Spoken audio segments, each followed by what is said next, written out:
ত্রয়োদশ জাতীয় সংসদ নির্বাচন ফেব্রুয়ারিতে অনুষ্ঠিত হবে কিনা এ প্রশ্নে অনিশ্চয়তা তৈরি হয়েছে দেশের রাজনৈতিক অঙ্গনে।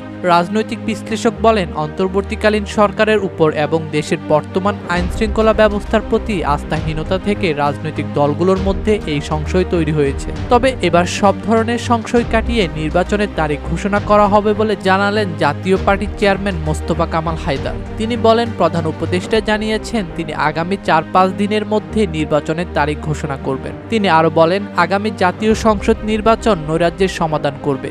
এই নির্বাচনের মাধ্যমে অনেক সমস্যার সমাধান হবে। শনিবার বিকেলে প্রধান উপদেষ্টার সঙ্গে বৈঠক শেষে সাংবাদিকদের তিনি এইসব কথা বলেন। তার আগে বিকেলে রাষ্ট্রীয় অতিথি ভবন যমুনায় প্রধান উপদেষ্টা ডক্টর মোহাম্মদ ইউনূসের সঙ্গে বৈঠক করেন ১৪টি রাজনৈতিক দল ও জোটের ১৪ প্রতিনিধি। এছাড়া গত ২২ জুলাই দেশে চলমান পরিস্থিতি নিয়ে আলোচনার জন্য ৪টি গুরুত্বপূর্ণ রাজনৈতিক দলের সঙ্গে বৈঠক করেন প্রধান উপদেষ্টা। এর একদিন পর গত ২৩ জুলাই আরও ১৩টি দলের নেতাদের সঙ্গে বৈঠক করেন তিনি। ডেস্ক রিপোর্ট, দৈনিক দেশকাল।